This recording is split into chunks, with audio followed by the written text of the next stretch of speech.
Let me give you now a brief take on my impression of how we're going to approach yoga in the modern world with our very modern, normal, very unnatural bodies. You know, because the thing about yoga postures, as we were given them in the different texts and books that people have received yoga from, is they were initially designed for the traditional body.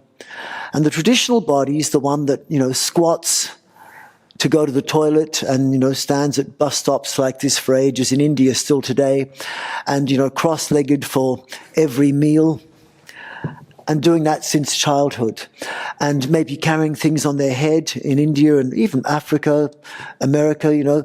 These natural bodies very rarely would be seated in the traditional modern posture. You know, the traditional modern posture is 5 to 15 hours a day seated on chairs, which might include buses, trains, toilets, like this sort of stuff. And it causes a lot of problems in the body. And some of you might be familiar with this, but a couple of them we know very well. Like you can imagine, the hips are going to get very, very stiff doing this. And what happens is the front of the hips becomes shortened. So when a person who sits 5 to 15 hours a day, i.e. almost everyone, stands up, and old people know this best, they stand up like this. And they want to walk like that. But then, luckily, if you're not too old, the spine hasn't stiffened up. So what most younger people will do is, because they can't lengthen this part, because it's shortened, they will just do that with their back. And they just squash their back. And they walk around like that all day, going, I've got back pain. I don't know why. Why? Because I've been squashing my back all day. So what we really need is a really important compensation for our daily life in chairs. And the two most important things will be to lengthen the front of the hips and to lengthen the lower back. So one of the things that pleases me most about coming to work with you and Amelia is that most of what I'm offering will be a little bit familiar to you. Whereas when I go traveling around the world, when I used to travel around the world, then I'm spending usually the first couple of days trying to convince people that what they're doing is probably not the best way of working. And a lot of people are working with a not such a good approach, which actually makes these problems worse. You know, giving instructions, for example, which you commonly hear, like pull the navel to the spine, open the heart center, fold forward at the hips. You hear this, it's just going to make all those things worse.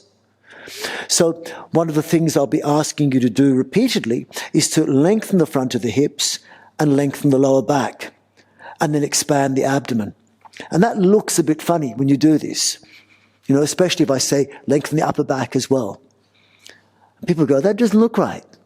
But actually it feels very, very good on the body when we do this, to relieve the problems that come as a result of seated in chairs for 5 to 15 hours a day. The other thing that comes with the spine in this anterior-posterior position is the neck. And I see it classically in my daughter, who's a very good athlete. I mean, she's very good at doing circus silks and gymnastics and stuff like that. But she's got a Netflix problem. She walks around all day like this. And I've seen in the last couple of years her neck change. And it's going to cause problems unless she addresses it. But many of us have got these same problems. The neck, instead of resting above the shoulders, is ending up being forward. And so a lot of us have to take this into account when we practice. And the two most important things there will be to make sure the neck is always in a good position. And what I'll ask you to do during the practice is adjust the neck always by looking towards me. And maybe you can try these movements just while you're seated just now. When we move the neck, and I'm turning sideways, I ask for a semicircle like this because that way most people will be as close as they possibly can be. But I tend to always address most of my instructions to there. Okay, so if I'm facing this way, I know most people are going to see something, but if I always face this way, I'm excluding half. But when you're working with me, as much as possible, point towards me. And every once in a while, I will turn sideways, so you see a side view, or backwards, so you see a different view. But I'm just going to turn sideways now, and just try this movement. Bring the head down, and move the neck slightly backwards. And that's a good movement for the neck. It's two things. Always instructions are paired. When you bring the head upwards, move your throat forward. When you bring your head downwards, move your throat backward. And by doing the two things together, generally for most people, it stabilizes the neck. If you try only one of those instructions or you improperly pair them, you get neck problems. So gently try what I'll call less perfect, perhaps more wrong, although there is no wrong or right as such. I'll say correct, try this one, head down, neck back, better for most people. Now go head down and neck forward, makes you feel like a turtle. It's not so good. So better head down, neck back. Now go throat forward, chin up, better for most people. Now keep the chin up and move the throat backward. It's usually worse for most people. So chin up, throat forward, head down, neck back. Can you feel the difference with the head up as well? So when we're doing this, occasionally I'll actually get you to do that. But most of the time, I'm going to ask you to not move your head and have your head in the same position in three-dimensional space, but adjust your trunk. So I work a lot with spinal movements, like Amelia does usually at the beginning of each sequence, I think still. So when we bend the spine forward, I want the neck to bend backwards. When we bend the spine backward, I want the neck to bend forward. So in other words, rather than keeping your spine neutral and going head down, neck back, and then your head goes downwards, I bend my spine backwards, then I bring my head down, neck back, and then I'm still looking straight ahead. And when I bring my body forward, rather than letting my head go down, that's when I expand my throat and I'm looking straight ahead. So then going from a forward bended spine to a backward bended spine, my eyes are still looking in the same spot. Do you get it? That way you get the advantage of still being able to see me demonstrate what I'm asking you to see, but more importantly, your neck is being exercised, and at the same time, your ears are not moving around the place and your brain's not moving. So that way you don't risk getting dizzy, you don't risk getting nausea. And there's also a couple of other reasons as well. One of them is if you bend your spine forward and you bring your head down as well, for about 1 in 50 people, you get shooting pain down the back of the legs because you lengthen the nerves too much in the back of the neck. And if you take your back to bend backwards and your neck to bend backwards, sometimes that can pull so much blood out of the brain that you can faint. So in the beginning, it's not good to take the spine and the neck to do the same things. In the beginning, you'll see me going, bend the spine forward, bend the neck backwards. Bend the spine backwards, bend the neck forwards, which gives you these advantages. You'll see what I'm doing. You're less likely to get dizzy or nauseous or back pain. Is that clear? And it makes your neck a little bit, your head is more like one of those steady cams, you know, the ones that you use to, when you're tracking people in a camera to make sure your camera's not bouncing up and down. Similarly, when we turn the neck, so I'd like you to look over your right shoulder. When you look over the right shoulder, the right neck gets more pinched. So lift the right ear up slightly, bring the chin in slightly. Now look over your left shoulder. When you're looking over the left shoulder, lift the left ear up slightly. Now come back to the center. Just look at me for a second. So when I look over my right shoulder, I can feel my right neck is more pinched. So I lift up the chin slightly, on the ear slightly, then I'm doing that. So when I'm looking at my right side, my eyes are at a slope. Look on the left side, my eyes are at a slope the other way. If I keep my eyes level, I'll pinch the right neck. So go again. Look over the right shoulder, lift the right ear up and bring the chin in, neck back slightly. Look over the left shoulder, bring the left ear up, bring the chin in, neck back slightly. Then come back to the middle and go throat forward, chin up, then go head down, neck back. Now, if I'm doing that when I'm practicing, then what I can do, if I want to be looking straight ahead like this, I can twist my trunk to the left side, but my head doesn't have to move. I just simply lift the ear up. I come back to the center. I'm always then keeping my head in the same spot, and I never have to change the position of the head, but I'm adjusting my neck with my spine. And this is important. And it's also like part of what we're doing. Hatha yoga is a little bit like, it's a type of martial art. It's like an internal martial art. So when you're doing fighting skills, not that we're going to be fighting anyone, if you twist like this or twist like this, this is a little bit what you would also be doing if you were punching someone. So if you punch someone, you're doing that, aren't you? It's a twist.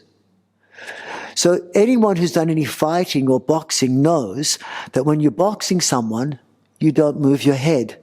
But if you punch and you twist your head like this, it's an invitation to get hit in the head. So bear in mind that most of the Hatha Yoga skills that we're learning are working along the same lines as internal martial arts. And so it's a peaceful thing that we're doing. It's more like internal martial arts. But keep these things in mind, that behind what we're doing, if you want to make functional benefits inside your body, you should actually feel some power inside your body as well, and some sense of, I'm doing things in an intelligent way that can have other practical purposes as well. The other thing about the seated positions that we have right now is that we tend to also have problems with our spine.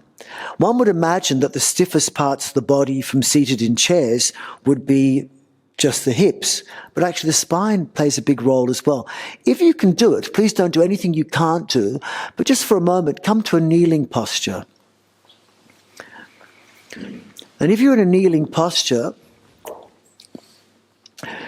just imagine, kneeling is a very similar position really to sitting on chairs, isn't it? The only difference is the bottom bit's a bit more bent. So this is like sitting on a chair. Now imagine we're always having a meal seated on a chair like this, and you can be my mirror image for a second. Imagine someone says to you, pick up your left hand, and then your left hand mirror image for a second. And so then imagine someone says to you, I want you to pass the salt, which is over there. So reach over and grab the salt, and then give it to the other person. Now with your right hand, I want you to grab the pepper. Go grab the pepper from that side and then come back up. And what tends to happen if you're sitting at a table doing this is you are reaching and your spine doesn't move much. As you reach, your hip sort of lifts up. Now go to a cross-legged position if you can. And the cross-legged position is what most traditional people will sit in say India for something like this. So now with your left hand again, reach over for the salt and notice the difference in your spine. Can you see the spine has to twist? Reach over with the pepper the other way and your spine had to twist. So when we're sitting in a cross-legged position all our life, your spine becomes a lot more mobile. But if you're seated on chairs, because the hips are so free to move, the spine doesn't move. And so the result is you end up getting a very stiff spine. And what tends to happen more than anything is the spine ends up being usually incapable of motion in probably 90% of its structure, and usually one vertebrae becomes very, very compressed.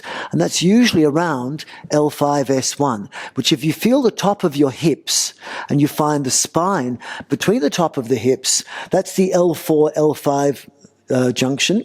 If you go down 2 centimeters, that's L5-S1. And that region is the place that for most people bends backward the most when you bend backward. And when you bend forward, it doesn't usually move much at all. So that bit, unfortunately, is below the level of the top of the hips. So ideally, it should move separate to the hips. But because we're so tight in our spines from our seated lifestyle, it doesn't move at all. But beneath that point, or inside that point, is what's called the khanda in yoga. The khanda is the core, the true core. And a mistake that's commonly made in the West is we've misunderstood how to use our core. And our core is often something that most people think we have to engage, we have to lock. You've heard the expressions, lock your core, strengthen your core. But actually, the core, if you look on me here, there's my pubic bone, there's my navel.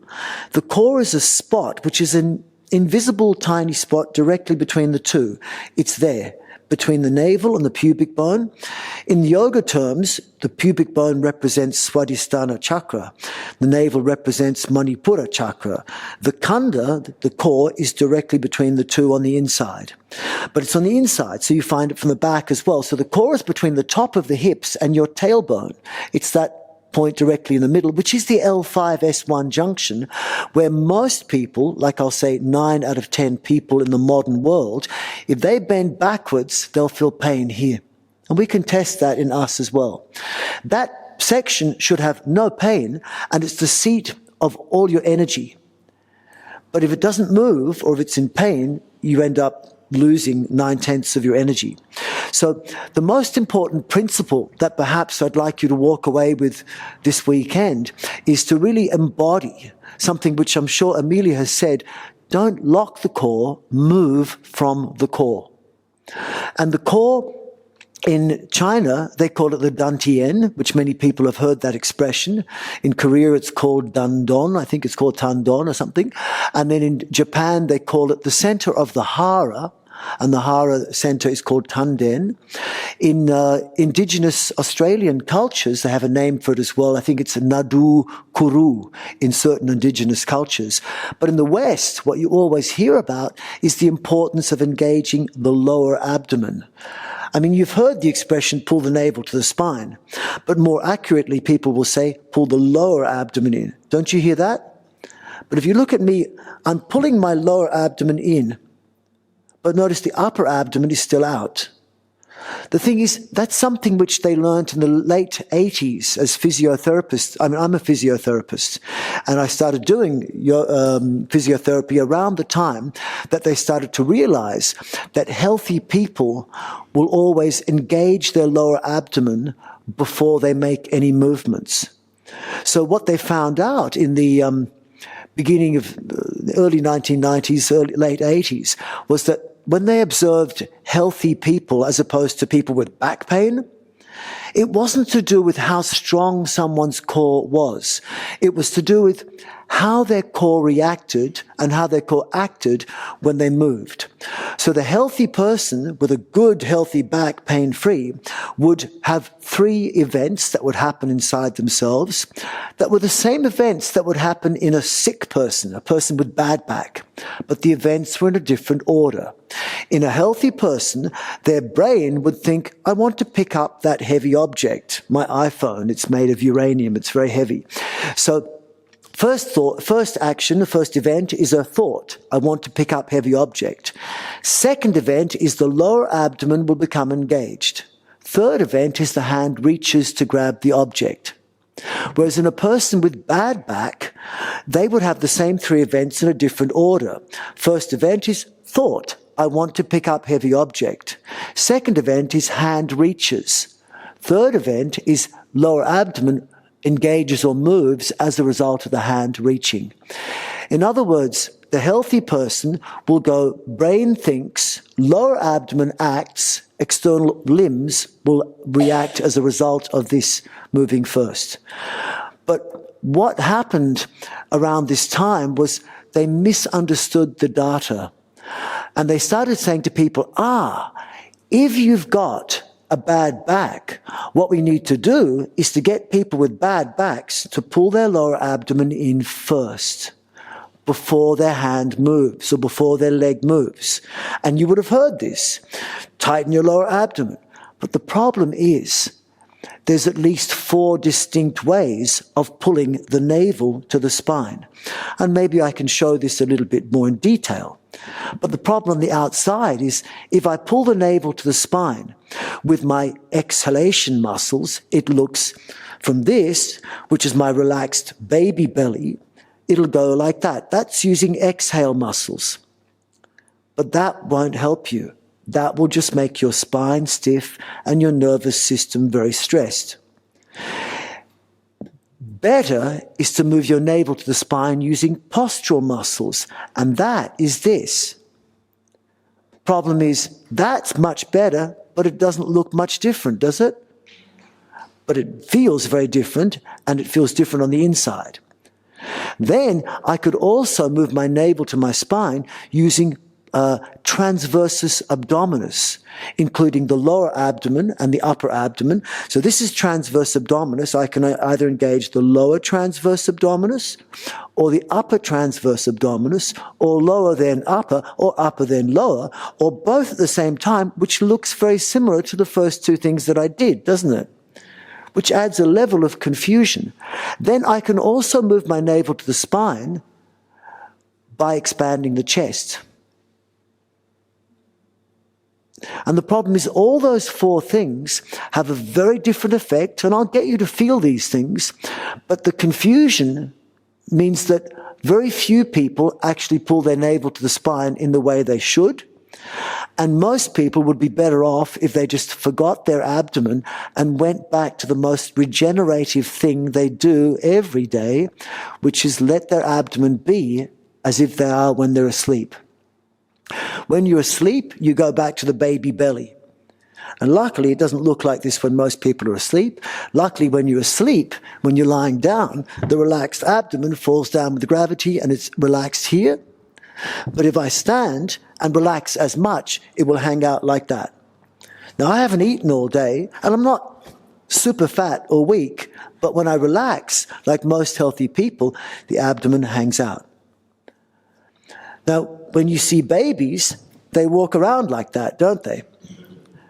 But if two adults see each other like this walking on the beach, say a man and a woman, they walk, as soon as they see each other, and as soon as they pass, oh, thank God for that. We don't want to be seen like this, you know? And like, you know, unless you've seen the picture of Elle Macpherson on the front of Vogue magazine like that, it doesn't happen, does it? It's always in and up. If you do this the right way, it can be very good for the body. When you say, for example, you pull the lower abdomen in, leave the upper abdomen relaxed and expand the chest. Or I'll get you, for example, to tighten the abdomen by tightening just the central muscle here, the rectus abdominis. I can do that very simply by leaning back. When I lean back, this is firm. But this is completely relaxed. That's natural. Any child can do that, but most of you will have difficulty with it. If I lift up and do this position like this, then my left side is firm, but my right side is totally relaxed. If I twist from my core, and the core, remember, is between the navel and the pubic bone, a master can actually move from two fingers. If I touch the core with one finger above, one finger below, a healthy, strong master should be able to twist in a way that the lower finger goes to the right, the top finger goes to the left. I don't think I can do that very easily. But I can put my finger on my navel and one finger on the pubic bone, and then you see, if I twist to my left, my pubic bone goes to right, my navel goes to left. Can you see that? Most of you will have difficulty with that, but that's what I'm going to try and ask you to do. So when you bend forward, the pubic bone and navel should come closer together. When you bend backward, they should move apart. When you bend sideways, the right side should come closer. Bend sideways, left when you twist. And that means your core is actually moving. Now, when I twist my pubic bone and navel in opposite directions, then a soft abdomen becomes a firm abdomen. But I can breathe here. Natural breathing is the most important thing that we can do most of the time. Many people around the world are very big on breathing, and you hear things like, breathing is the link between the body and the mind. You've heard things like this. Or breathing is the link between conscious and unconscious. And it is. But it's not to do with the air. It's to do with the fact that the muscles that we use to breathe in our most natural state, like when we're asleep, the muscle we mainly use is the diaphragm, and it's used only on the inhale, and then you relax on the exhale. So when the diaphragm works, This is something like right now, if I ask you to breathe into the abdomen, that's a diaphragmatic breath. So my fingers like this represent the diaphragm. It's a dome. When the diaphragm tenses or becomes active or contracts, which happens on inhalation, the diaphragm flattens. Then on exhalation, it goes back up again. So a long muscle and then a short muscle. Relaxed muscle, contracted muscle. A dome-shaped muscle like the diaphragm goes from a dome, relaxed, to a flat shape when it's tense. But when the flat shape, when the dome of the diaphragm goes down, that will reduce the pressure above it, which causes a vacuum, which pulls air into the lungs, but it also increases the pressure down in your abdomen.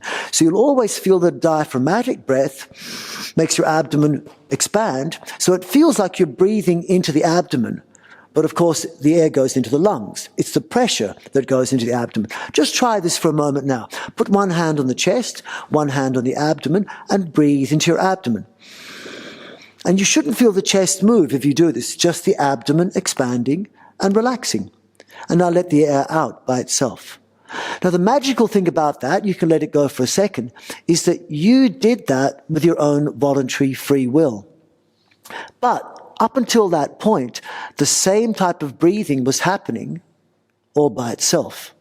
So the special thing about the diaphragm is that you can control it with your conscious mind, but also your unconscious mind makes it work by itself as well. And that makes it a special place. It makes it a bridge between the conscious and the unconscious. And so many people talk about the importance of the breath.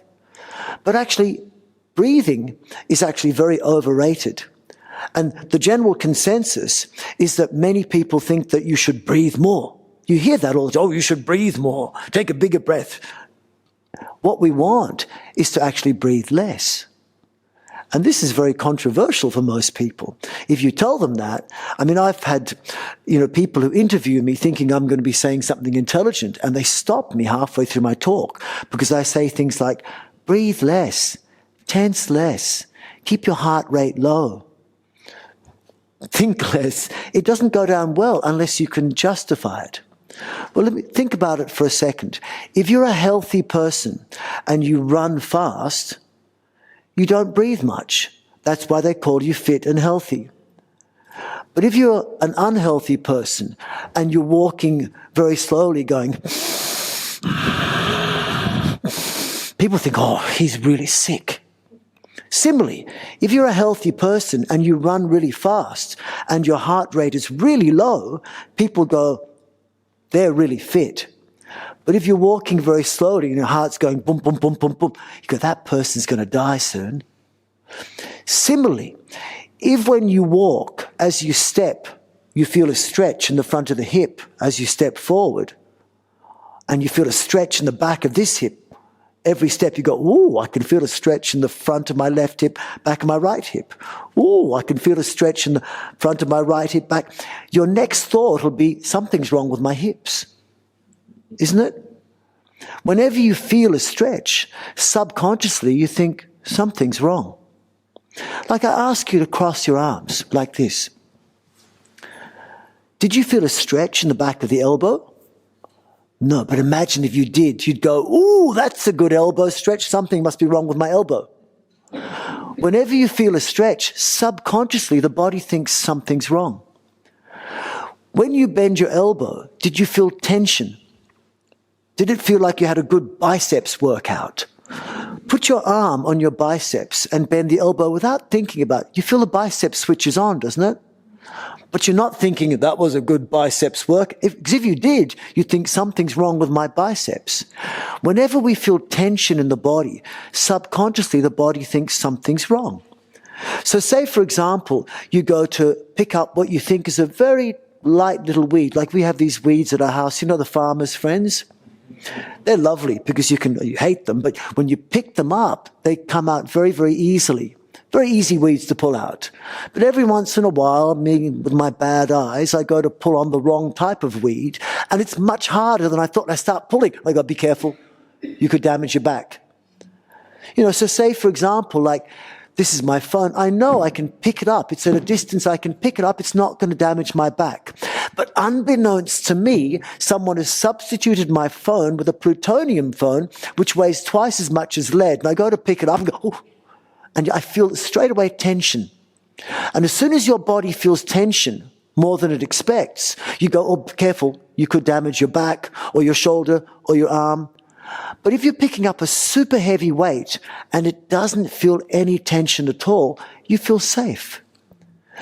The beginning of tension is the beginning of your body going, look out, this could damage you. But if you feel no tension, you feel safe. You trust your environment. As soon as you feel tension or stretch, subconsciously, the body enters that state of flight or fight. You know, you've heard the expression, the flight or fight response and the relaxation response, haven't you? No? So scientifically, they say the flight or fight response is part of the sympathetic nervous system. The relaxation response, part of a dominance of the parasympathetic nervous system. What we learned at school, I'm pretty sure based on, you know, the group that we have here now, at school you probably were taught things like primitive cave people, when they were faced with saber-toothed tigers and they had to either run away from the tiger or fight it, would enter the state of flight or fight. And in the state of flight or fight, you've got the tiger in front of you.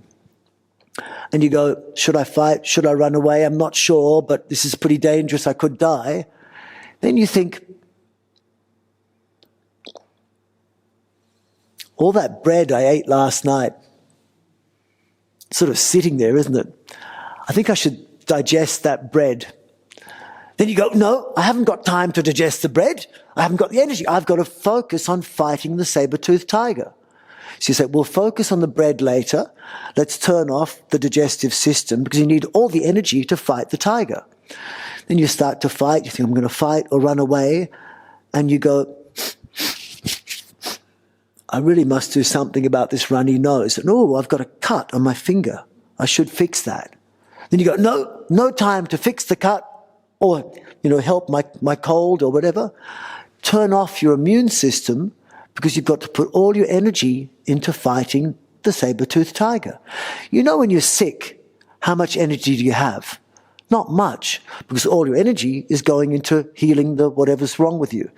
It takes a lot of energy to use your immune system. So might as well use that to fight and turn off your immune system while you're fighting. So then you're ready for your fight. And as you're ready for the fight, you think, I think I'll have a child. You're not likely to think this, but the first thing, you know, I haven't got time to think about children. You know, well, I think I'll make love to my partner. No, it's not going to happen. In fact, all thoughts about any sort of reproduction will turn off because it takes energy to reproduce. And so you put all your energy into the thing you need to do, which is fight. Reproductive system is more important than people realize. It's not just about being fertile, not just about having good sex. It's also about reproducing your cells. So when I've touched the more experienced teachers that I've had in my life, and they might have been in their 80s or 90s, their skin is like silk. And their cells are like baby cells. Their skin is like a baby because their skin cells are constantly being regenerated. And these people are sharp, really smart, because there's no brain degeneration. Their brain cells are regenerating. Regenerating means reproducing. The reproductive system is the most important thing we need for longevity. The immune system is what's going to fix up all the problems we get along the way. And without your digestive system working properly, we don't have enough energy or resources to reproduce and heal. Problem is, when you're in a state of flight or fight as the dominant paradigm, all of these organs get turned off. And the problem is, in everyday life, most people's headspace, having left school, is that there are no saber-toothed tigers. We don't have to worry about it. But I have got saber-toothed children, saber-toothed relationships, saber-toothed mortgage over my head. And so there is stress at every corner in the life that we live now. There's this invisible enemy that's threatening the world at the moment. Very few of us in Australia ever see it, but people are terrified of something that could happen to us that might make us sick. Every time we go to the airport for the last 20 years, we are threatened by the possibility we might be attacked by terrorists or bombs, or even worse and more likely, being strip searched by some, border control person for carrying something we shouldn't be carrying, or they think we're carrying something. It's scary to go to certain places. We have enough to fear. Turn on the news. You don't hear about the 3 people in South America who just got enlightened and are very happy. You hear about who died or who got murdered or which war is starting. You know what I mean? Stress is all around us. So when we want to do something to relieve the stress, it's good to do something positive away from the stress. But most people, when they spend the time with their own bodies, actually do something which gives them more stress. And that's exercise. Most people's exercise is just stress. So I don't want to have a weekend of exercise with you. But I do want you to get healthy from what we do. But health has got 3 components, 3 main ones. To get healthy, you need to look after, sure, your muscles and your joints. They have to function properly to give you enough strength and flexibility to do the things we want to do in our life, like the activities of daily life, for a start. But you also need to attend to your physiological body. Your physiological body is the energy levels that you have, your state of your nervous system, how calm you can be when you need to be calm enough to go to sleep, how energized you can be when you need to do things, etc. But also with the physiological system, including things like blood flow and nerve function, you need to have healthy digestion, immunity, reproduction. That's your physiology. It's actually much more important than the muscles and bones. And then on top of that, you have to look after your mental body. The mental body is how easy is your default brain setting set at happiness? Because that's the default setting. That's what it should be. But for many people, they struggle with stress, depression. Usually it's a combination of both, and manifesting often as trauma. What we should be able to do at any time in our life is recognize that happiness is a choice, not something we have to wait for, and be able to choose it whenever we want. Really, the idea of santosha, which is the expression of the second niyama in the 8 stages of yoga, is not be content. It's actually choose your mood and know you have the right to choose whatever mood you want. My parents have both died not so long ago. My father was sick for a while, and he said, when I die, don't be miserable. He said, 2 days maximum. So I did what he said. I mourned for 2 days and went back to happiness. My mum died just recently, a few months ago, and she died very quickly.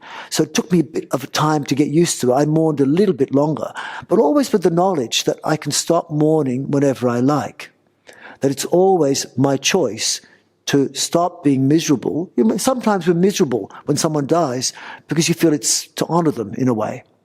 But when you stop is always your choice. So many studies show that a healthy person is usually a happier person. So many studies show that happier people make better parents, better workmates, better people who do things in life, more responsible members of our society if they're happier. So why would you want to be selfishly choosing not to be happy if you know you had the choice? Some people don't know they have the choice. And many people have argued with me with this. But it's the ultimate teaching of yoga, that if you can find it, there's a switch in your brain called the happy switch. You just have to flick it and work out how. It's easier to flick this switch if you can have a good time.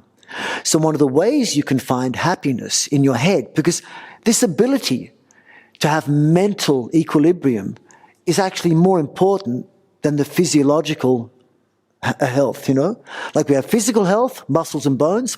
Physiological health is energy levels, immune system, digestive, etc.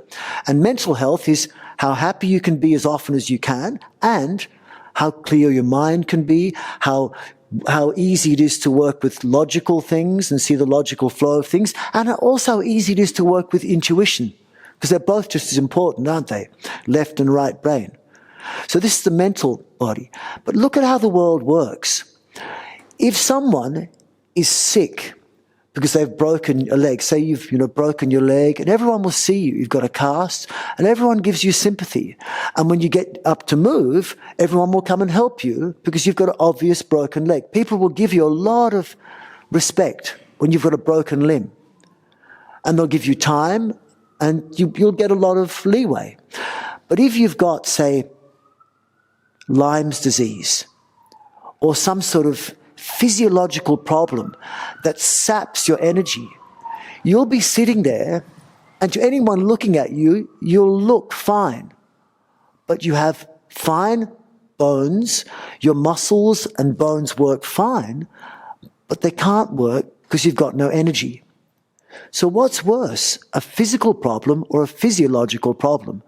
If you've got no energy, no matter how strong or flexible your muscles and bones are, you can't use them. Yet most people place emphasis on the physical, very little on the physiological. And yet in everyday life, the person with the physiological problem, no one gives them sympathy. They might hear that you've got Lyme's disease and you've got no energy. But if you live with them for a few days, you start to think this person is so lazy, they won't do anything. Very few people get sympathy when they've got no energy. You've seen this?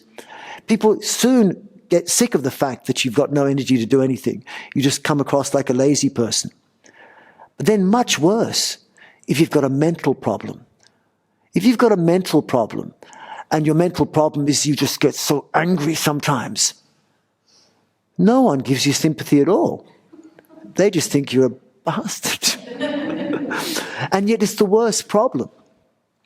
So we spend a lot of time in our exercise life looking after the physical problem, which is much less important than the physiological, much less important than the mental.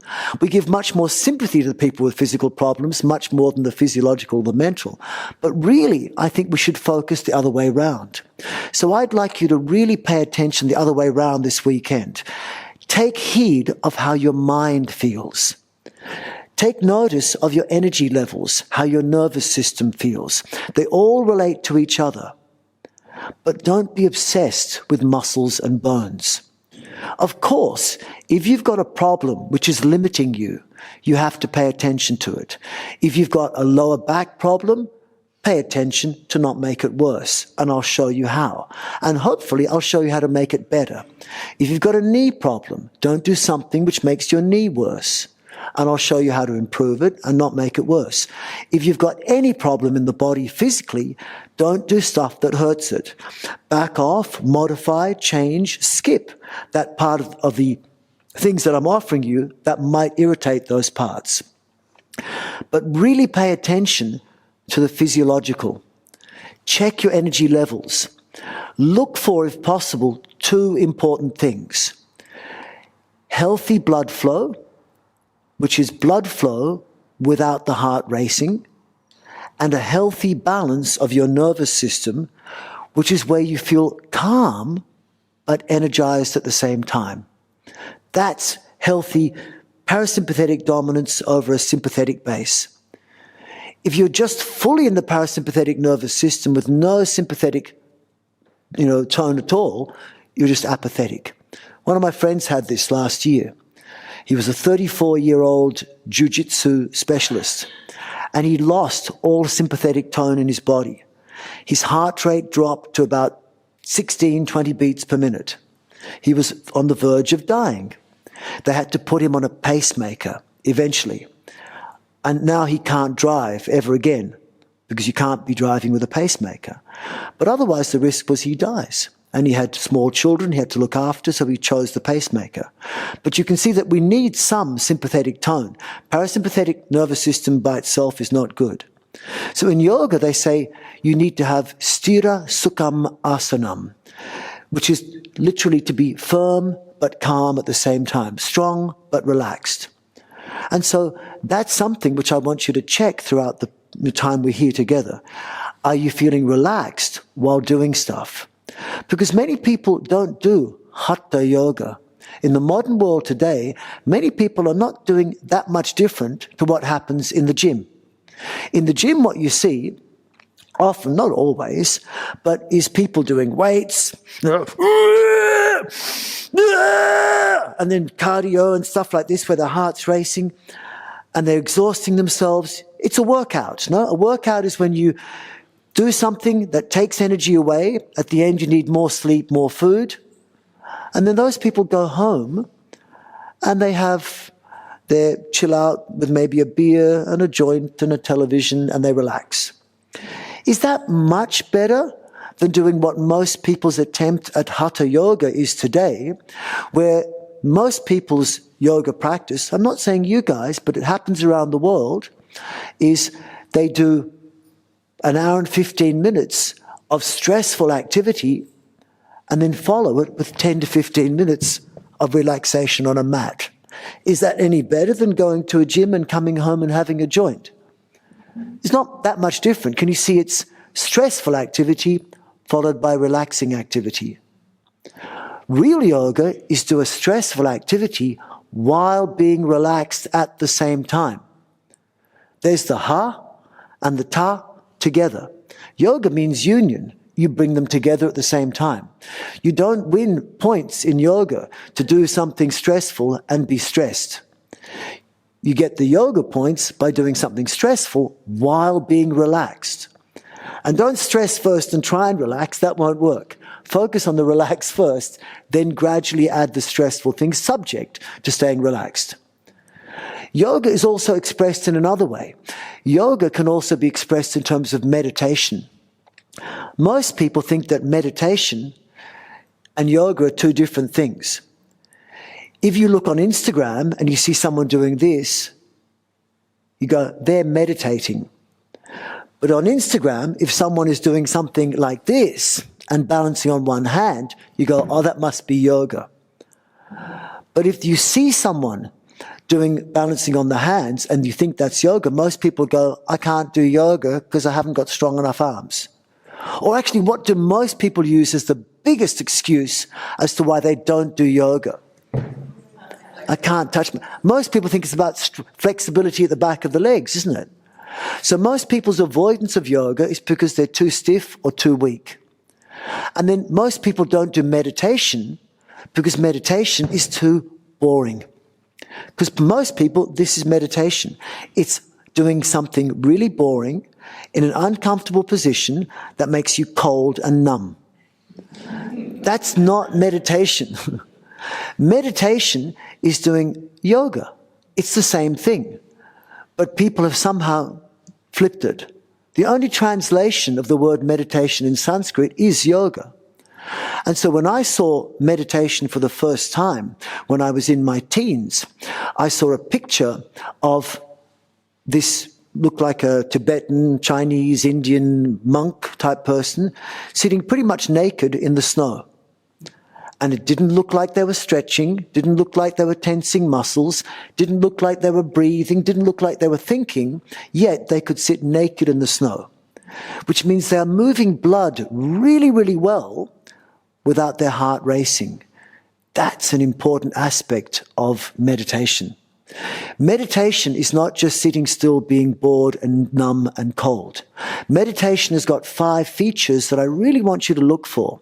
1, meditation has to be doing something, doesn't matter whether it's stationary or dynamic. You can get the meditative state either when you're moving or stationary or doing alternations of both.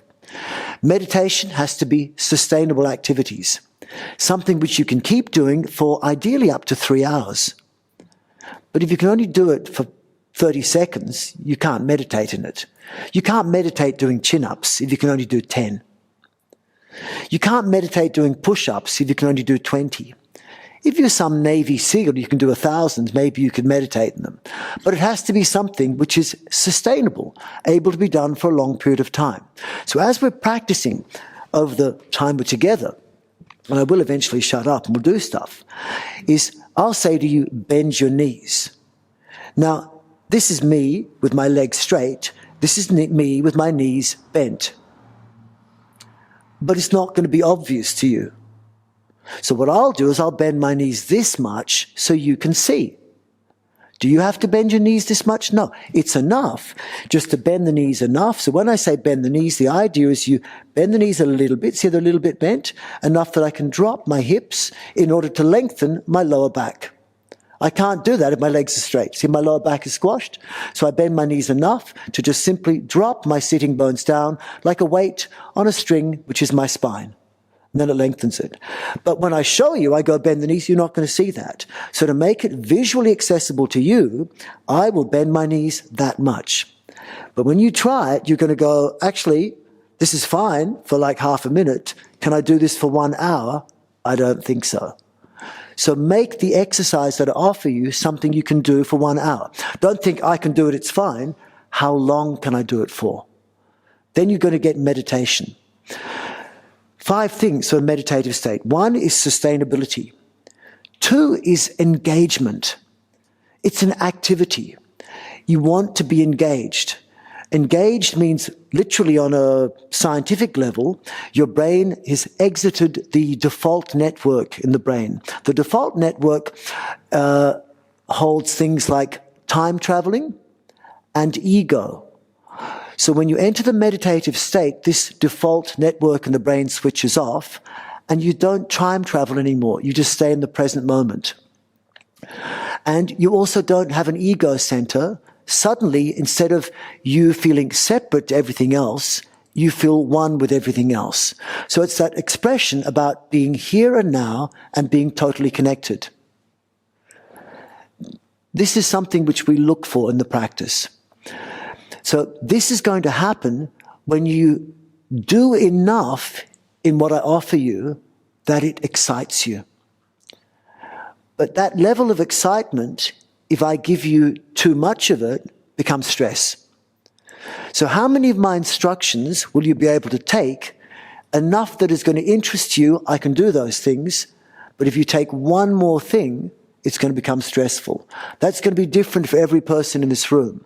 That's why it's important I explain this to you before I offer you things. Because if I'm talking to just one person, I go, right, having spoken for a couple of hours, now I understand how you think a little bit. I'm going to give you only 5 instructions for this activity. But maybe for you, I know how your brain works. It's more logically minded. Maybe I'm going to give you 10 instructions. But if I gave you 10 instructions, you don't work that way. I'd be better off showing you things and you'll feel it, whereas you're more likely to think it. Everyone's a bit different, and there's no right or wrong. So you have to find how much of the instructions I give you are you going to adopt and take control of to make it interesting, but not so exciting it becomes stressful. But you also need calmness. So I'm going to ask you to keep relaxing, keep relaxing, keep relaxing. But eventually relaxation becomes boredom. So how much can you relax and do less before you get bored? And so what we tend to live in a place like this. We go, I'm going to excite myself. No, it's too stressful. I'm going to calm myself. It's too boring. And many people live in that very small space. Part of the practice of yoga is about widening that space. So you can learn eventually to take a lot of stress and not get stressed, or a lot of excitement and not get stressed, and a lot of calmness and not get bored. Some people are like this, of course. No matter what you do, they're going to be stressed and bored at the same time. But what we want is to establish freedom. Freedom is about not touching the borders. You ever see the Truman movie? I think it was Jim Carrey, and he was living in a big bubble. He thought it was his world. And it was only when he came to the edge that he realized he was actually trapped in a prison. If you can't touch the edges of your prison, you feel free. As soon as you reach the edge of your prison, you lose freedom. Freedom is our right. Freedom is our privilege. It's also something that we really earn. If you want freedom in your body, don't stretch. As soon as you feel you can't move any further, you're at the end of your prison. And the next sensation will be pain. The next sensation will be injury. So when I ask you to move into different positions, like for example, I'll ask you to lift your shoulders up past your ears. Many of you can't go that far, but I can go further. I'm not at the end of my range. I can go still further.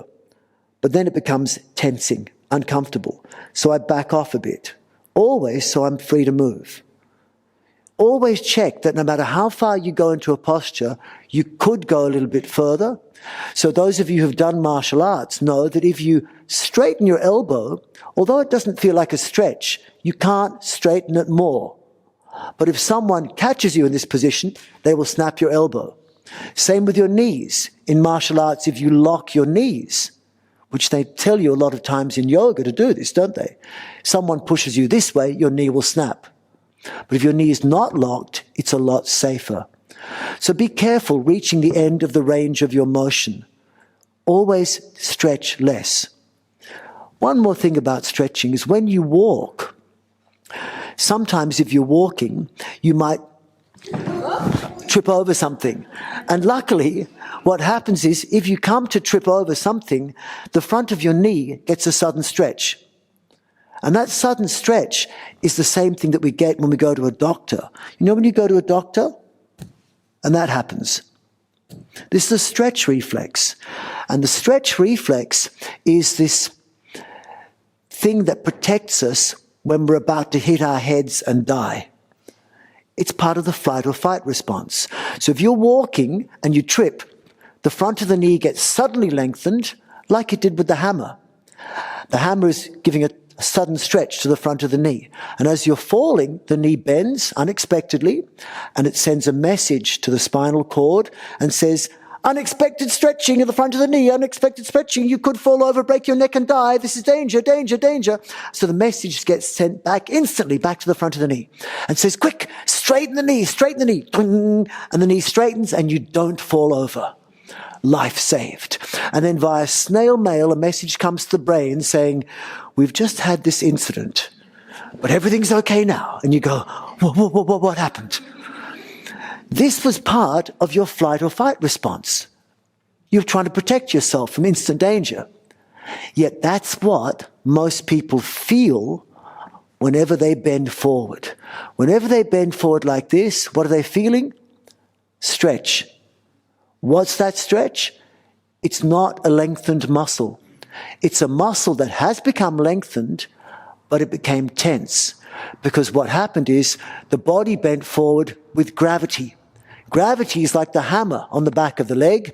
It stretched the back of the leg became tense and lengthened. We call that stretch.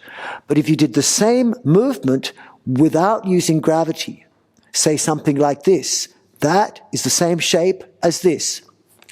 But this uses your own muscles. This uses gravity. Use your own internal forces to come into a position, and then you don't have the stretch reflex. Then you're in control. I'm going to give you some very simple principles which hopefully can give you an opportunity to access your unconscious mind. So when you access your unconscious mind, it's more easy to find pleasant places to enjoy your life, to look after your body, to make it easier to be a happy member of society so you can help other people enjoy their lives. Because for me, yoga is about understanding the big questions in life. Big questions in life. They talk about Vedanta and yoga knowledge. They say there's two types of knowledge.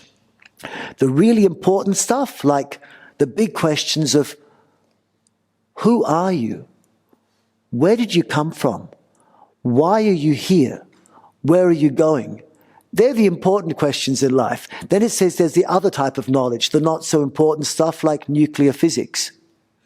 They consider that less important. But really, who are we? I don't know. We recognize we're all one consciousness, I think. This is what modern physics says. This is what yoga says. We're all manifestations of one consciousness. And every individual is just consciousness having an experience. We're not men and women. We're just different experiences of one consciousness. That's maybe who we really are. But maybe to recognize that we really are all connected is the purpose of yoga. That's what I've read, and I believe that yoga is not about trying to do something. It's about realizing We already are something, that we're all connected as one, that you and I are relatives. Your great-great-great-great-great-great-grandmother's aunties was same as my great-great. You know, we are all related, aren't we? And when you think about a relative, the epitome of relationships should be really looked at, I think, like, who are the mothers? Put up your hand, mothers. Mothers. I love the mothers. The mothers are the goddesses, the real creators, no? So the mothers, thank you, they've had that incredible experience, which I never experienced. I have children, but I'm not a mother, in this life at least. So mothers had this experience of having this creature growing inside them. It was part of them. And when it came out, they still feel it's part of them for the rest of their lives, invariably. Fathers feel this to a certain extent, but mothers feel it much, much more. I know for me, I'd give up my life for my children. Easy. But for mothers, it's just they're totally connected. And so if you're totally connected to your child and you know it, surely we're connected to our parents. That's a little bit harder to see, but we're also connected to our brothers and sisters, and in fact, everyone's connected. So why shouldn't everyone treat everyone else like a mother treats a young baby? A mother treats a young baby by sharing good energy and loving information. That's how we communicate, isn't it? You don't communicate by someone by taking things from them and shouting at them. You offer them things and you talk sweetly and lovingly. And then people trust you and you can actually pass a message and help people. Our bodies are not one consciousness. Our bodies are probably 50 trillion cells, all of which have their own individual consciousness. I see this as a molecular biologist. I'm a molecular biologist.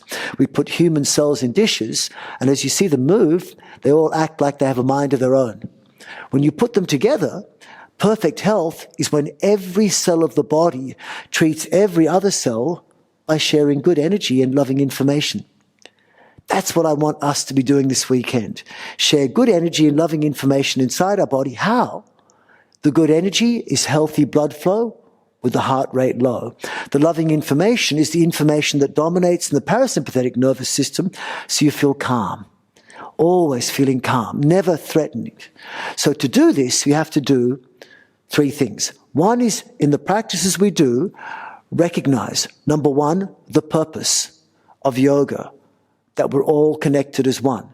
How are we going to manifest that? With our own personal practice of sharing good energy and loving information inside our bodies by moving healthy blood flow, low heart rate, with the dominance of this calming response, and use that as a model for when we go into our life. Because if you do practices which just make you stressed, which increase heart rate, stretch, tension, etc., make you breathe more, the message you give yourself is that you are not trusting your environment, that you potentially are about to have something bad happen to you. You finish your practice, you go into the world like that. First person you meet, you're not sure about trusting. But if you spend 2 hours every day, or an hour, or 5 minutes, making your body trust itself, it's so much easier to trust the world. To share good energy and information with the world is much easier if you share good energy and information inside yourself first. So this is what I want to do. Have that as the purpose. Second thing is stop blocking good energy and loving information in your body. How are you going to do that? Tense less. Tension blocks blood flow. It makes the nervous system go into flight or fight. Stretch less. Stretching, that feeling of stretching, destroys freedom and also destroys the sense of calmness, and it also blocks blood. Breathe less. When you breathe more, you block blood vessels to the brain, you hypersensitize the nervous system, and you also reduce the transfer of oxygen into your cells. So breathe less, like when you're asleep. And the fourth thing is think less. That's why for the second part of each session, I'm not going to talk at all. You can forget everything I've said and just trust and feel. Meditation is a place where you don't think. Then also, when you do these things, tense less, stretch less, breathe less, think less, you tend to eat less as well. And eating less is the pathway to longevity. If you exercise and have a workout and you breathe more, you tend to be hungry afterwards. If you do good yoga and don't breathe much, you're not hungry. I haven't eaten all day. And most days I'll only have one meal a day in the evening. Third step, after finding your purpose, to share good energy and information inside your body, keeping your body stable, of course, stop blocking the flow of energy, tense less, stretch less, breathe less, think less. Third thing is make the energy move. Make the energy move. To make the energy move inside your body, there are 12 ways to move blood through your body, one of which is the heart. Let's leave the heart, use the other 11 ways. And I can summarize how to use the other 11 ways by saying 4 things. Move actively into each position at the first time you do things. Use your own muscles. Don't use external forces like one limb pulling another, like gravity dropping you down, like momentum throwing you up. Move actively. Second thing is move from your core. So rather than thinking, I'm going to take my arm to the left and it's going to pull my core to my left, I move the core to the left first and my arm follows.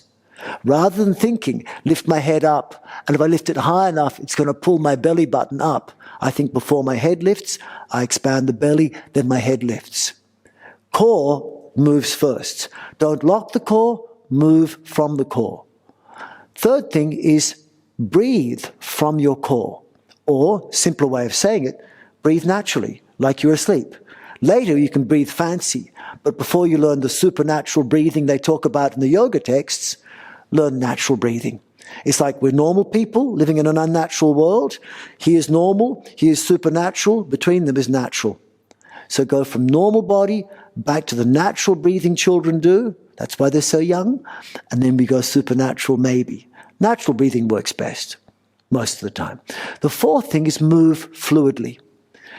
I've talked enough, so I'm going to ask you in a second to stand up, and we're going to go to point towards me. I'll ask you as much as possible to point here, and we're going to go for about 2 hours where I'll instruct and show a little bit the methodology of what I'm doing, and then after that, we'll have a practice, and then each day we build on this until the very last session where we'll do probably what Amelia teaches you, but in a smooth flow way with hopefully some of this information to work with. And I hope I haven't talked too long, but I think the first time I meet people, I like to explain where I'm coming from, and I hope that's of use. So 2 minutes and we'll start. So come back to your spot in 2 minutes and we'll begin.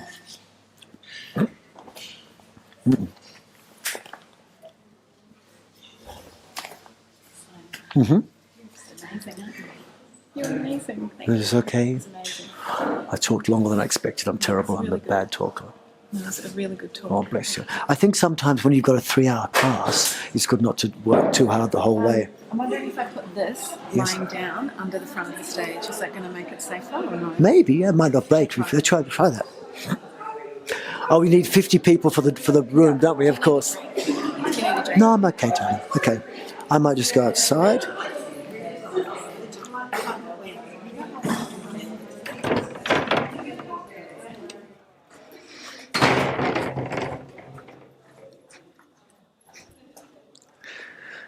Aha.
Okay.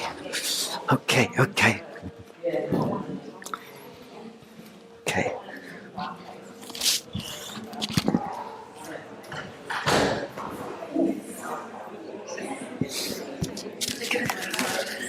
That's okay.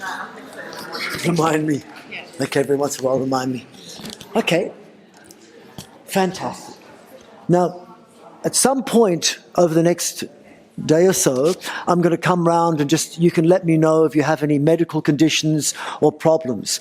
Does anyone have anything they're really concerned about right now you need to tell me about? You can lower back.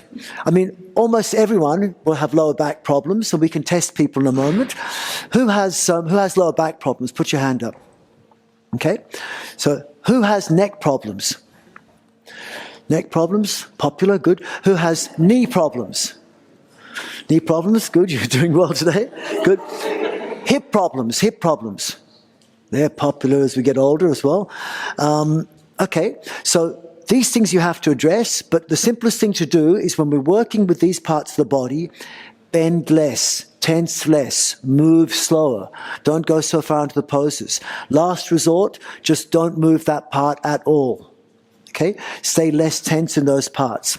Okay, so, but if you're stuck, then just ask me as to how you're going to modify something. If at some point you can't do an exercise standing up, but you could do the same thing kneeling or sitting cross-legged, then please feel free to modify to kneel or sit cross-legged. Now, for this class, you don't need your mat. But the mat sort of delineates where we are, and you can lie down on it at the end. But what I do want is I want you to see me. So the people in the front row, you stay where you are. The people in the second and third rows, just move slightly left or right with your mat so you get a direct line of sight, if possible, to the middle of the stage.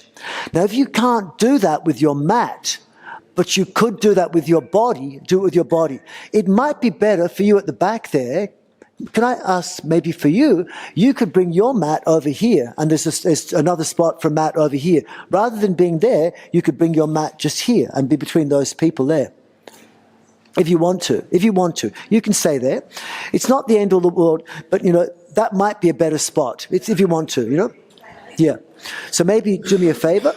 I'm going to move your mat just about, come off for a sec, sweet, just for a second. And we'll put you like that, and then bring your mat here. Is okay? Can you adjust, maybe move these things a little bit? Okay, good. You see, so much of what we learn comes from the visual side of things and not so much from the words. Words can be really poorly received.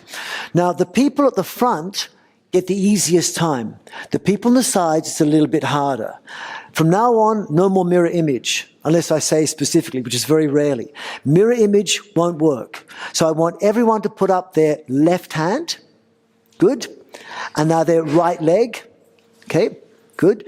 Now, put down. Now, I want you to copy me. And notice that if I do something, I want you to make sure that you can copy what I'm doing.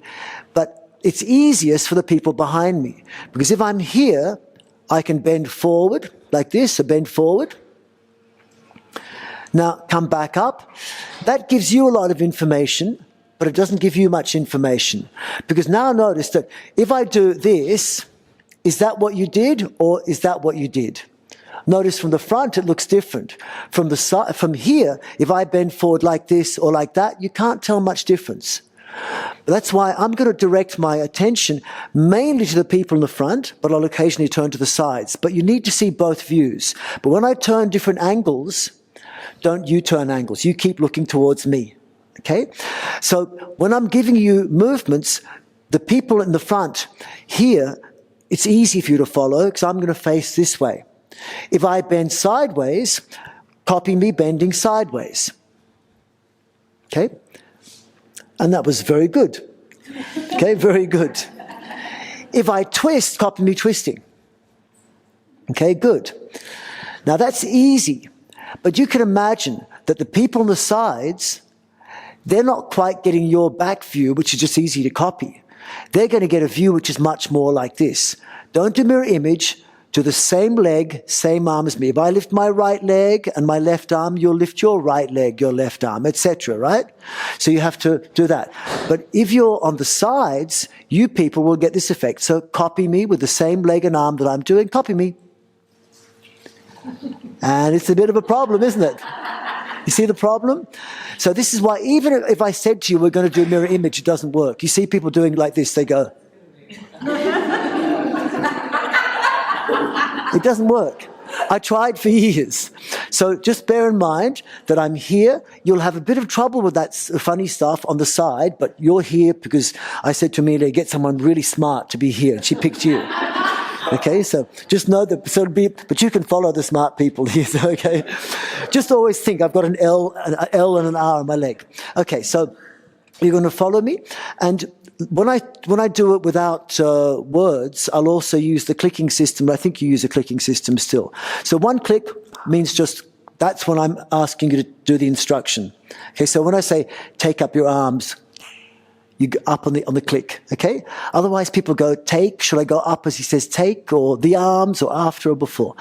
Let's do a couple of things now to give you a realization of why I'm working the way I am. And I want you to do it a little bit like a controlled experiment. And so in a controlled experiment, I'm going to ask you to do a test pose, then I'll ask you to do a treatment, then you go afterwards and see how the test felt the first time. So I'm going to give you just 6 poses. We won't spend too long with them. And I want you to see a relationship between the type of practice I'm doing tonight, which many people will go, that's not yoga, and then see how it relates to the yoga. So the poses I'm going to give you will be simple ones like dog pose, forward bend, simple Cobra back bend, a simple side stretch, simple twist, and that'll probably be enough. Maybe a forward bend with one leg at a time. But do them carefully, because I'm going to ask you to do them while you're cold. So if you're doing a pose cold, you have to be careful not to stretch too far and just use it like a test. How far can I go before I feel uncomfortable? So the first one I'm going to ask you to do is a dog pose. Don't do it if you can't do it, but if you can, put the hands on the floor and come into a downward facing dog. And I'm only going to ask you to do it for a few seconds and just feel it for a few seconds. Just imagine you're a beginner doing your first downward facing dog. Every day we're beginners. Feel how it feels on your hamstrings, your shoulders, etc. Now stand up. Okay, so what I've said to you was what we want as much as possible is to move actively, to move from the core, breathe naturally and move fluidly while tensing less, stretching less, breathing less, thinking less. So you recognize how that position, when you're cold, the body doesn't get hot by doing it. The blood doesn't suddenly flow, but it does give you a bit of a sensation, for many people, of stretch at the back of the hips and the shoulders as well. You don't want the stretch. To get rid of the stretch, we do a simple set of spinal movements. The spinal movements I'm giving you are the large version of the core. So I call this 5-dimensional flow. The trunk can move in 5 dimensions. Spine moves in 3 dimensions, everyone knows. Forward, backward, side, side, twist, twist. That's 3 movement planes, 3 dimensions. But it can also go from short to long, where you gap between the vertebrae. You get rid of the curvature. That's short, long is another dimension. But the trunk can move in an extra dimension, and that's expand and contract. So you see my abdomen and lower back can widen. So if you're looking from here, you'd see if I round my lower back out and expand my abdomen, the width is wider. But if I pull in my lower back, pull in my abdomen, now the width is narrower. I can do the same with my back. I can expand my back outwards. I can expand my chest outwards, and the width from upper back to chest is wider. Or I can push in my back, push in my chest, and now it's narrower. And I can do the same thing with both at the same time. Expansion and contraction of your trunk is another dimension. So we'll be working with all of these dimensions, 5 dimensions, but in the beginning, we just work with the 3 or 4 main ones. So first one is I want you to learn to relax. So bend the knees and come in this position. As we practice, I want you to look for blood flow without the heart racing. This could be a meditative posture. This position is the same as this position, isn't it? Except this hasn't got your knees to rest on. Now you have to be here. This is too hard for you? Don't lift the arms so high. Go back down to here. Try it for a second. but keep the fingers active. Too easy? Come back up to here. You can always choose. Bend the knees a bit more. Too hard? Bend the knees a bit less. So lock the knee, then bend the knee a tiny bit. And that's enough. Enough that you can drop your hips like a weight on a string, which is the spine, so you feel the lower back lengthen. Then move the hips forward to feel the front of the hips lengthen. Now relax your abdomen, like a baby's belly. Looks ugly, but your tummies are not going on Facebook. Then from there, open the arms. Now, I said to you that the diaphragm is a place where you can control consciously and unconsciously. But there's 11 other places like that. And one of them is your saliva. So make some saliva and swallow it. You consciously did that, but if someone presents really nice food in front of you, it happens by itself. That also has dual control.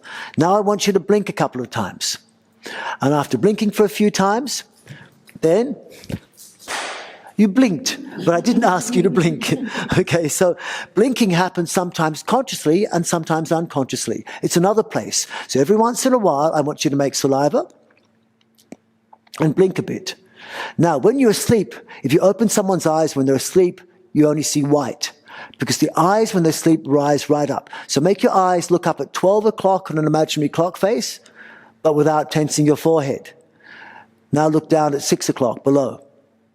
Now look across at 3 o'clock. Look to your right with your eyes. Now look to your left with your eyes. Now go up to 12 o'clock and do a circle clockwise. Now a circle anti-clockwise with your eyes. Now go back up to 12 o'clock, keep your forehead more relaxed. The ability to roll your eyes is something done consciously, but it also happens in your most deep unconscious states. Now, have you ever seen relaxed people with lips like this? Relaxing your lips is really important. So go move your lips, like kissing. You like kissing, don't you? Good. Now move your jaw. You see, turn through for her jaw. So you relax, move the jaw. Not so it stretches, a little bit. That's good, good, good. Now relax the pelvic floor. Pelvic floor is 3 parts. We don't have enough conscious control, but we got better. When you're kids, urethra, anus, they're all over the place, but you got control. So now I want you to relax your pelvic floor, unless you can't. If there's a problem with your pelvic floor and you have to keep it tight, do it. But ask yourself, can you relax it a bit more right now? Can you let go of your urethra a little bit more without urinating? If you can, do that now. I know it sounds funny. It's an important part of your body, let's face it. Then your anus. Can you relax and expand the anus a little bit more without defecating? Almost everyone will say, yes, I can. Well, why are you tightening it so much then? People will call you names. So relax the pelvic floor as much as you can. And now gently roll the hips a little bit. Now tighten the pelvic floor as hard as you can and see if you can still move your hips. Not as easy, is it?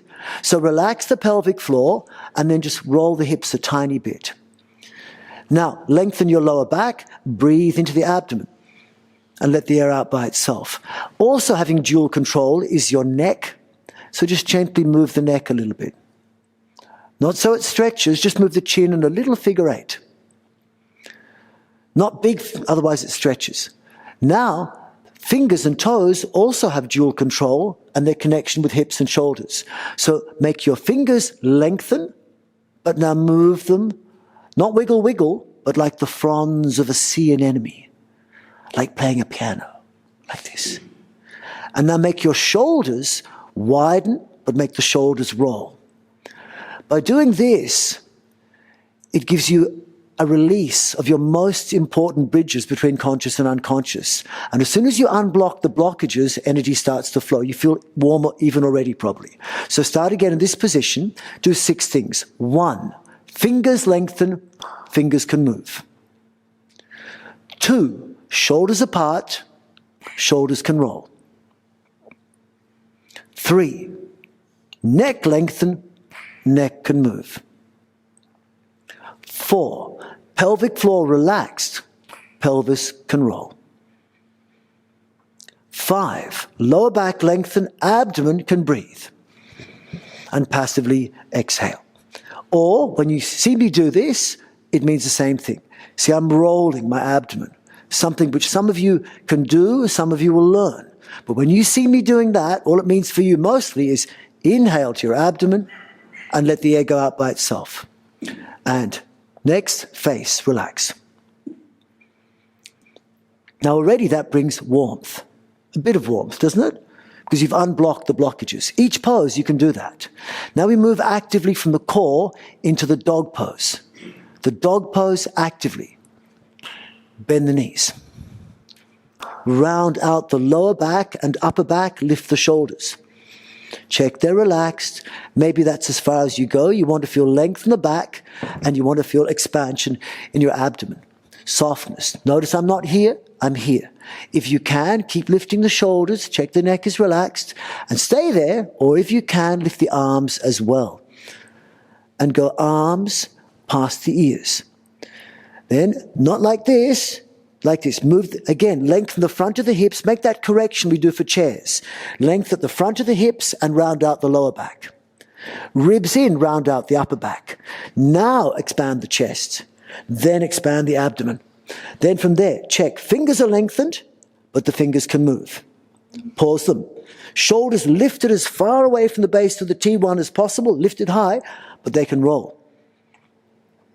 Neck lengthened, but the neck can move. Pelvic floor relaxed, but the pelvis can roll. Then back lengthened, drop the hips, open the front of the hips, and then belly can breathe in, relax, let the air out by itself, or let it roll. And then face relaxed. Again. Now remember, children hang on monkey bars. And when they hang with their young bodies, they look like this. Old people look like this. Be young. Hang. That's it. Young. Lengthen and relax. Fingers can move. Shoulders can roll. Neck can move. Pelvic floor relaxed. Back lengthen, abdomen can breathe. Face relax. And come back down.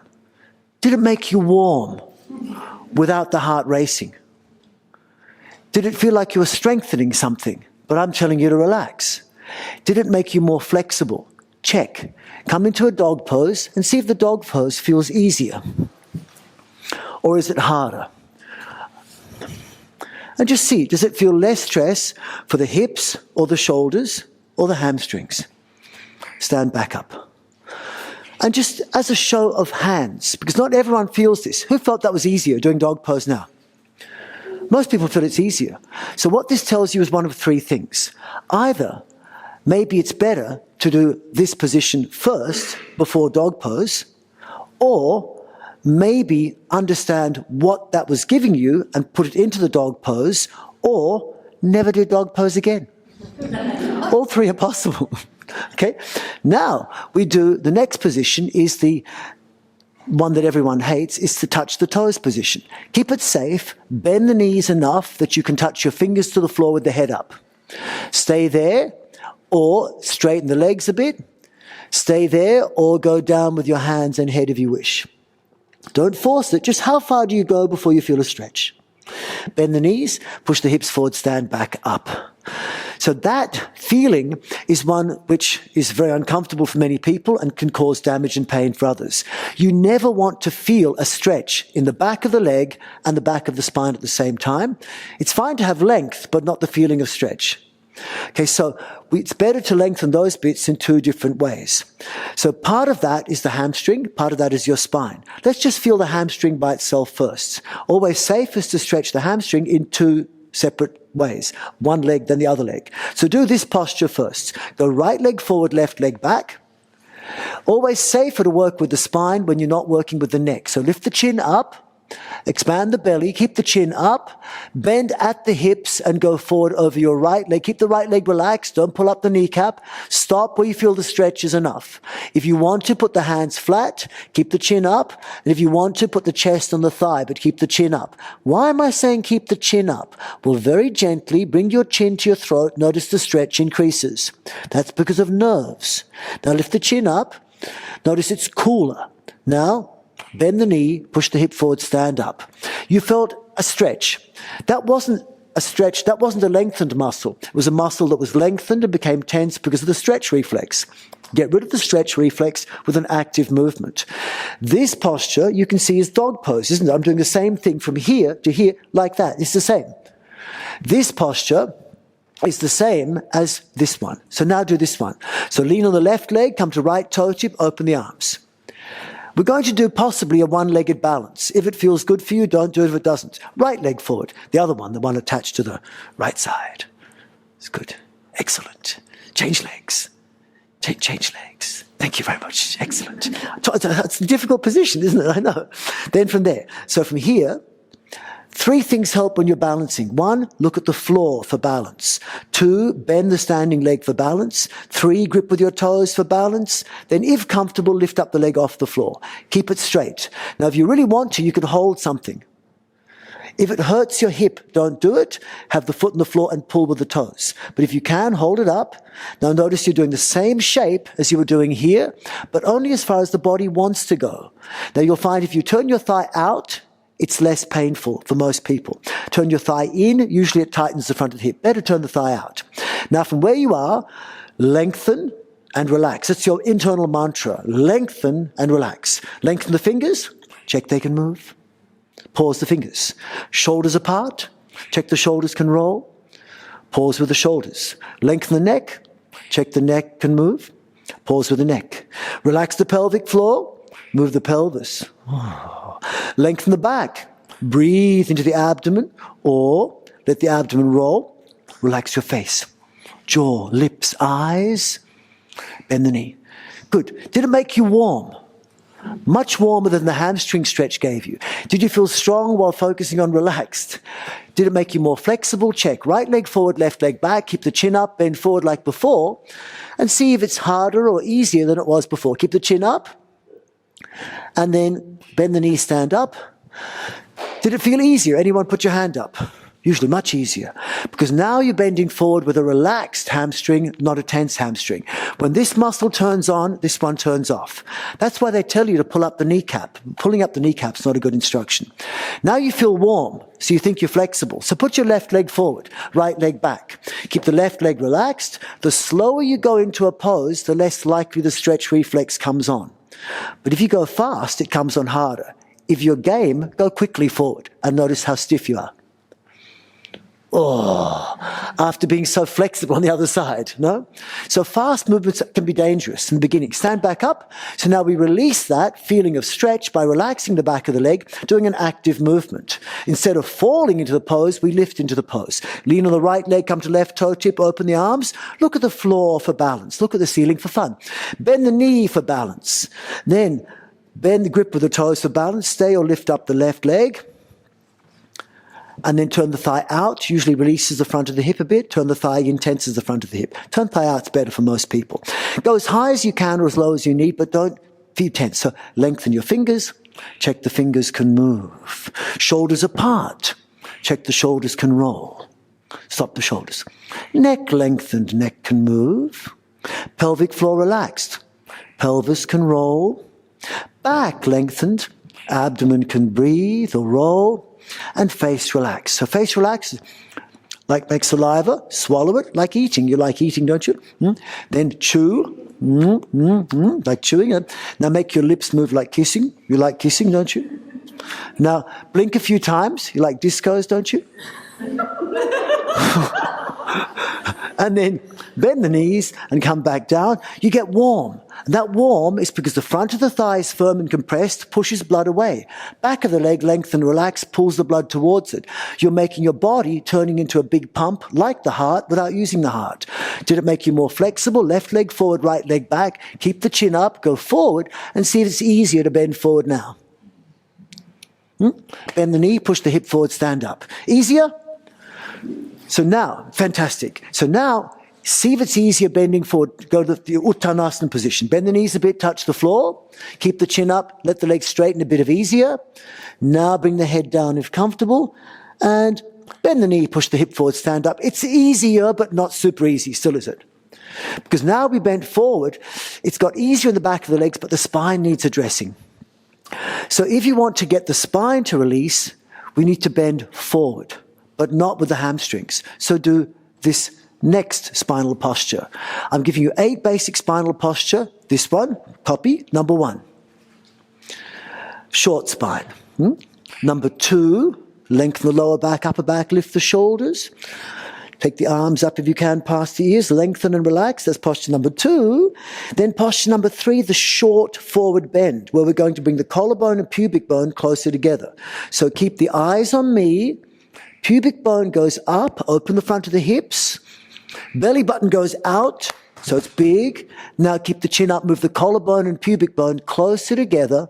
Bring the shoulders forward and then turn the shoulders in. So notice the eyes are up on me, so you should be able to see me. So not down like this, otherwise you get neck pain or hip pain. So from here, pubic bone under the collarbone. Touch your pubic bone, touch your collarbone. Now see if one is above the other. Yours are not. Then so you go from here to here, like this. So ribs in, pubic bone forward, collarbone down, and now expand the belly. One of my least attractive poses, I've been told. It's very good. Now it looks funny, it looks odd, I know, but for this position, now go here. Go fingers lengthen, fingers can move. Shoulders apart, shoulders can roll. Neck lengthen, neck can move. Then pelvic floor, relax and roll the pelvis. Then breathe into the abdomen and let the air go out by itself. Lovely. And relax your face. If you want to, raise the heels and push the hips more forward. More. And come back down. Oh. Makes you warm? Anyone feel better in the lower back after doing that? It can relieve the lower back very easily. This time, bend forward again. Fingers. Legs straight if you want to. Head down if you want to. Bend the knees, stand back up. Anyone find it easier now? Put your hand up. Much easier. It's an ugly looking pose, but it will really relieve you, because especially it opens up the back of the khanda here. Okay, now, next pose we try is a cobra. Should we try a cobra? So just lie on your tummy. And so for many people, I mean, this is a functional pose. You can't read in bed like this if you have back pain. Many people can't do this. So how does it feel for you? Now you can focus. It's usually better to push the pubic bone down and expand the belly. It's not so good to lift up the tailbone in this position. But just say, for example, you're not doing yoga. You're just reading your book. You forget about everything. So this could hurt you. But if you've got no back problems, it should be fine to do this. If you want to, do this. If your back is good, it shouldn't hurt. If you want to, do a floppy up dog, like that. Just drop down, like that. It's not the way I teach up dog, but if your back is fine, it shouldn't hurt. And now, come back down, and we try another pose. If you hurt doing that, you have a back problem. Now come back up, and if comfortable, kneel. Don't kneel if you can't. Can anyone not kneel? Can everyone kneel?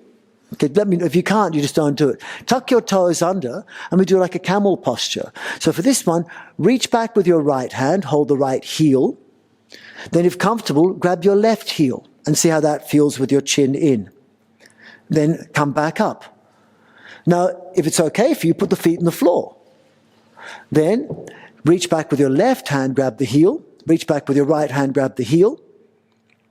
Then, having done it for a moment, come back up.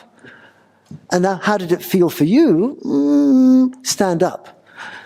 It's not a safe, these are not safe poses for most people, and I wouldn't want to teach them to 1,000 people at once without knowing who's in the room.